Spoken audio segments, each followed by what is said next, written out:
Are you ready, Mr. Symeou? Let's do it. This is this could take 10 seconds, or we could have a conversation about this. Literally could take 10 seconds. The nominations for the Premier League Player of the Season, Young Player and Manager have been revealed. Nominees for Player of the Season: HAALAND, De Bruyne, obviously. Like, imagine just copy and paste that for the next 7 years, those two.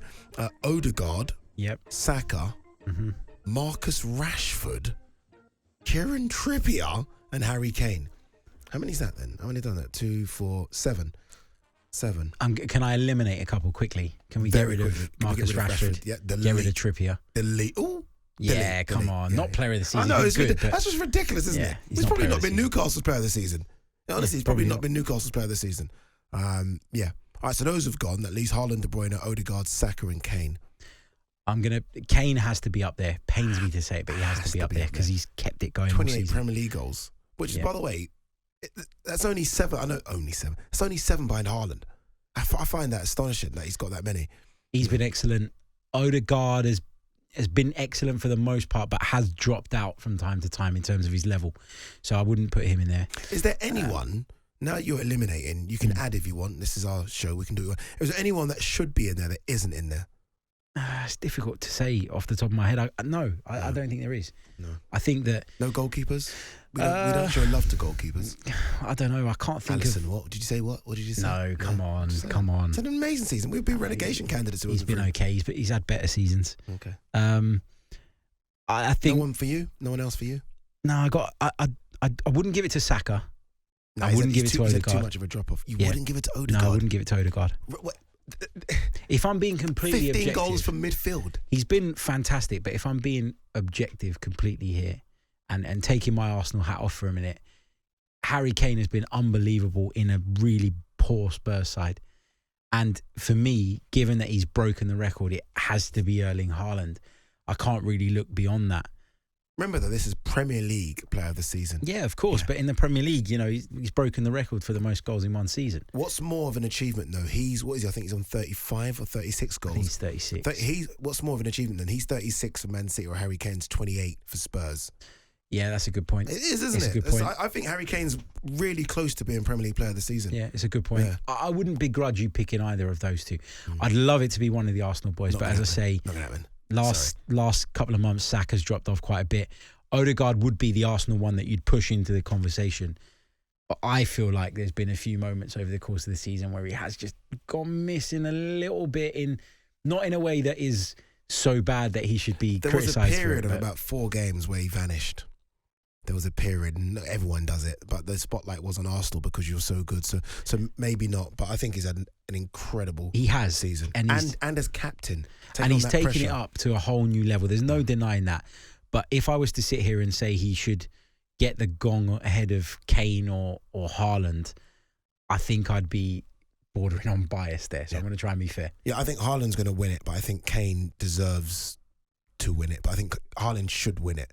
And he's going to win it. He's going to win everything. Well, Kane's not going to win anything else, so he probably... Might as well give him that. Yeah, might as well give him that. You're right. I think he might get the assist chart. Remember, he puts stuff in his house, doesn't he? Now, all right, young player. The rules have changed for this one as well, by the way. It's now, if you are 23 or younger at the start of the season, you qualify. As a moaner, I like to moan as I get older. It should just be a very American rookie season. Should be your first Premier League season. All these... I'm going to read these out, some of these young players. One of them's won a World Cup. What are we doing? Rookie season and move on. All right, your nominees for Young Player of the Year: Saka, ODEGAARD, Martinelli. Fantastic season. HAALAND. Sorry, HAALAND. Botman. Sven Botman, okay. Caicedo, McAllister. It's good to see a couple of Brighton players in there. So I'll read it out again. Saka, ODEGAARD, Martinelli, HAALAND. 8 players here. Isak, Botman, Caicedo, McAllister. Young Player of the Year. So I don't think that, starting off with Arsenal, because it's the ones I know best, I don't think Saka and ODEGAARD should fit into the young player category because of the experience that they have. Yeah. Forget their age, their experience level is higher than a lot of players, so that's fine. Martinelli, though, I'm going to make a strong case for Martinelli because he has really come on leaps and bounds, like in terms of making that position on the left-hand side his own. Yeah. Arsenal's top goal scorer this season. 16? 16, I think it is. And not that much, is it? He's been he's just been unbelievable. He's been a pest against everybody that So we played. good, mate. Every time he plays against Trent, I have heart palpitations, and he loves it, doesn't he? He's just so fast, so aggressive, good finisher. I love Martinelli. Yeah, I'll make a strong case for Martinelli because this has been with Saka. It hasn't really been a breakthrough season, and with Odegaard, it hasn't really been it's been a season in which he's increased his level, but not really a breakthrough. I don't think you should be able to be nominated for both. Yeah, I agree with that. Young player, and it doesn't make any sense to me. I'm going to make a case for Caicedo.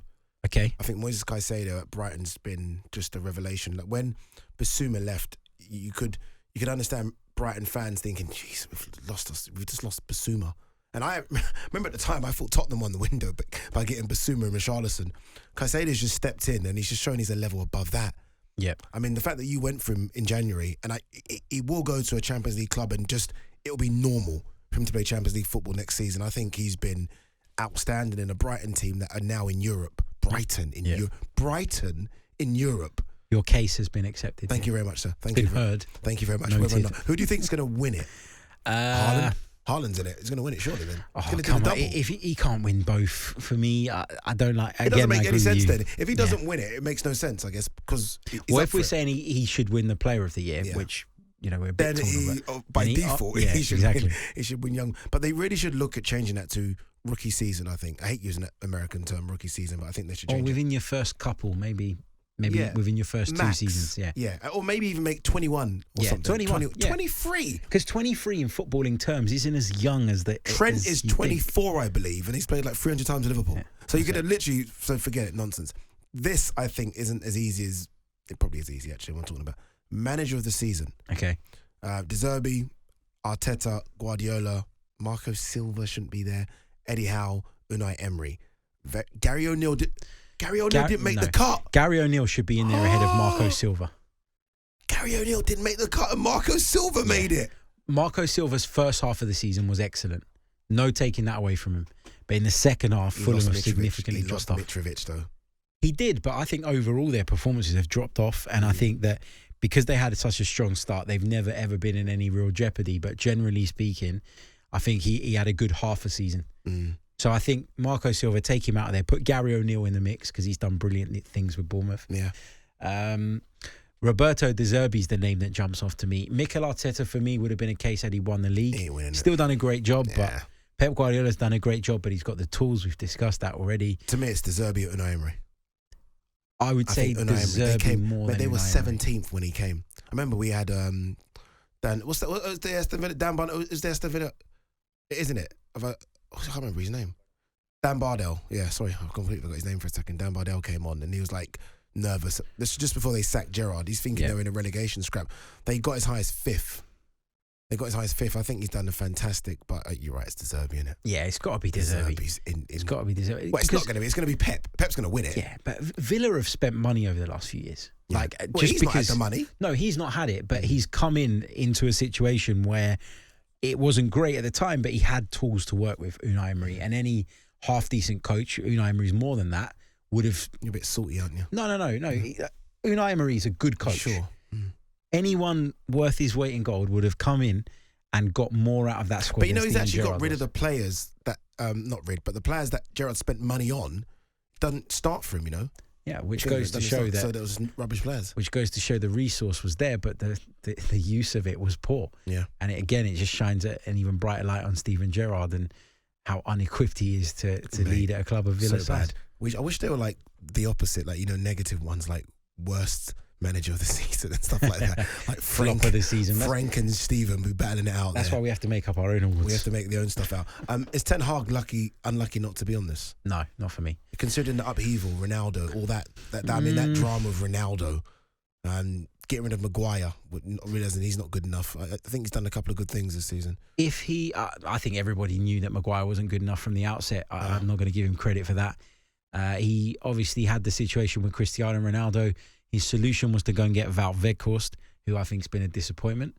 So I can't give him that much credit in that particular instance. I think Manchester United got to a point around about halfway in the season where people were going, hold on a minute, there's a significant improvement here. And they could end up being in the mix for the title. There was talk of that at one point. And I think that it's not necessarily Ten Hag's fault, but I think he's been steady with Man United, and he's got them. And he spent a lot of money that people don't talk about. They've spent a lot of money. A lot of money.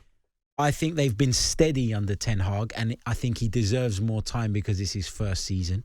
Nobody's saying anything other than that, but to put him in this list would be a stretch for me. Yeah, it shows how bad Liverpool are. Klopp doesn't even make a 6 or a 7. Klopp's had an awful season.